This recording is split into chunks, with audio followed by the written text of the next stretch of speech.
Did you know that Pixar's Coco is a love letter to Mexican culture, but specifically the Day of the Dead? And the film is alive with details, secrets, and Easter eggs that you absolutely have to see. Near the beginning of the movie, Abuelita is messing with a picture on their family altar, called an ofrenda. Ofrenda in Spanish means offering. Look behind the skeleton on the right though. Who's that sitting on the jar lid? That's right, Pixar's got you literally finding Nemo. He shows up again on the Alebrijes table in the plaza. Dory's there too. Find her on the table while you're at it. An alebrije, by the way, is a little statue of an imaginary and fantastical creature. This next one isn't just a blink and you'll miss it, it might actually help if you're watching on the screen with blur reduction. Right after the scene at the ofrenda, Abuelita goes crazy forbidding music from everyone everywhere. In one quick shot, Miguel can be seen in a window listening to music from a passing truck. Look sharp. That truck in question should be familiar to any die-hard Pixar fan. A run-down yellow pickup with a rocket ship light on top. The Pizza Planet delivery truck from Toy Story. Of course, Nemo and the Pizza Planet truck aren't the only Pixar references in Coco. When Miguel makes his way to shine shoes in the plaza, he passes two posts wrapped with piñatas. One of them is even giving a little howdy to make sure you don't miss him. Recognize that cowboy? How about the Space Ranger that's with him? You just spotted Woody and Buzz Lightyear. But they're not alone. Did you happen to ID that little green one-eyed monster that's with them? Monsters, Inc.'s very own Mike Wazowski. How well do you know your Saints? If you've got an ear for details, you might catch this one. When Miguel enters the plaza and sees the statue of Ernesto de la Cruz, his voiceover says De la Cruz started out as nobody from Santa Cecilia just like me. Santa Cecilia, or Saint Cecilia, is the patron saint of music. Knowing this, maybe Miguel's family would have had more control over him had they moved to a town named after St. John the Silent. Coco has a lot more Easter eggs to find, and these first ones were easy compared to what's coming next. This one's for you real Pixar pros out there. When Miguel tells the story of Ernesto de la Cruz, there's a shot of vinyl records being tossed in a pile.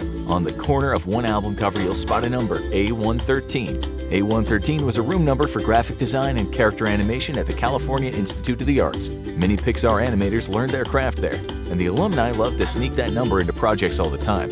In fact, this isn't the only spot in Coco where the number appears. Keep your eyes peeled. When Miguel sneaks off to his hidden ofrenda for Ernesto de la Cruz, he plays his guitar and watches one of de la Cruz's classic films. While Ernesto's character serenades a young lady, there's a close-up of his hands playing a specific guitar lick. Later in the Land of the Dead, listen close as Miguel and Hector chat on the aerial tram. He's obviously out of practice, but as Hector noodles on the guitar, a keen ear will recognize he's trying to play that exact lick. He also tells Miguel that he taught de la Cruz everything he knows. Coco's director Leon Critch is a super fan of director Stanley Kubrick's film version of The Shining. In the shot where Dante the dog is rolling on the ground before climbing onto the roof of the family store, pay close attention to the background on the left. The axe in the stump is modeled after the one swung by Jack Nicholson in the horror classic. Behind the axe is a red drum. Red rum was the iconic word said by the character Danny in the movie. This detail might seem like a stretch, but Uncritch hinted as much in his Twitter account. So there you go, an Easter egg and a dad joke. This next one centers around Miguel's faithful friend and spirit guide dog, Dante. The scene where Dante helps himself to food left from Miguel's ancestors on the ofrenda is an example of art imitating life. On a research trip for the movie, Uncritch witnessed a dog being chased away from an ofrenda for the very same reason and felt it was too good a detail not to put in the movie. There's another detail on the ofrenda that's almost impossible to spot. You'll need to pause and then look really closely to catch this clever bit of foreshadowing. Take a look at the belt buckle in the torn photo. Now take a look at the one worn by Ernesto de la Cruz. Notice anything? They're different.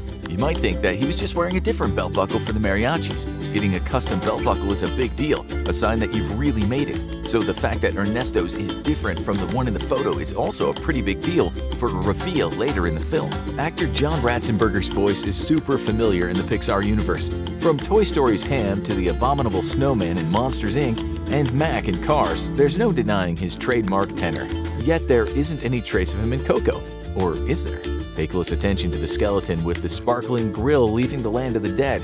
After being told his picture is on the dentist's ofrenda, under a disguised lisp and in the shortest role of his Pixar career, Ratzenberger replies, "Gracias." And according to the credits, his character's name is Juan Ortodoncia, or in English, John Orthodontics. Remember how A113 is an important number for Pixar? The team found another home for it in the Department of Family Reunions. You might get a warm, fuzzy feeling hearing that, but the punchline is that when Miguel and his ancestors enter the department, that number is imprinted on the door for the Bureau of Family Grievances. And here's another you might have missed. Notice how Hector has a gold tooth on the right side of his mouth, and the headstock of De La Cruz's guitar is a skull with a gold tooth on the left side. It's as if Hector and the guitar are two halves of a whole. And here's something else you might have missed about Hector, too. You might have noticed that Hector looks a little, well, shabby, even for someone in his state. His vest and pants are ripped up, and he doesn't even have shoes. At the end of the movie, though, once he's finally being remembered, his appearance completely changes. His clothes are patched, and he now has shoes, and even his bones are brighter. You could say that escaping the final death has given Hector a new life. Are you quick enough to catch this Easter egg? Keeping in mind that director Leon Kirch's super fandom of The Shining, when Miguel chases after Dante and the monkey in Frida Kahlo's studio, have your finger on the pause button. In the background, you'll find an artist's rendition of the terrifying twin sisters who haunt the Overlook Hotel in Kubrick's horror masterpiece. Frida Kahlo's studio is no place for games, unless you're a spirit guide or a Pixar animator. Keep your eye on the ball, the Pixar ball that is, as it can be seen sitting on a table in the background while Dante and Frida's monkey around in the studio. Even in the land of the dead, superhero movies are a big deal. Don't blink or you'll miss an Easter egg during the street scene just before the Battle of the Bands. The sparkling Toro could steal your attention away from the wall on the right, where you can catch a glimpse of the Incredibles as skeletons. During the Battle of the Bands competition, one band's drum reads escapula, which is Latin and Spanish for scapula or shoulder blade. As metal band names go, this one is decidedly 50-50. Blade, nice. Shoulder, not so much. Did you spot the t-shirt on the Skrillex-inspired DJ? The skull and black t-shirt are reminiscent of the one worn by everyone's favorite Pixar bully, Sid from Toy Story. Frida Kahlo isn't the only Mexican historical figure to feature in Coco. Pixar made sure to give props to other important Mexican icons by making them guests at De La Cruz's fiesta. Ahead of Miguel in line, legendary wrestler El Santo, and 1940s and 50s Mexican film actress Maria Felix are let into the party, but not without a photo op with the security guard. As De La Cruz's party rages on, Miguel and De La Cruz share a sing-along with yet more significant figures of Mexican culture. El Santo and Maria Felix are there, of course, as well as comedy icon Cantinflas, Mexican revolutionary Emiliano Zapata, and two popular singers on which De La Cruz's character is actually based, Pedro Infante and Jorge Negrete. Remind me never to accept a drink from those guys. The conductor at the final concert is based on someone too, though it isn't a celebrity like the others.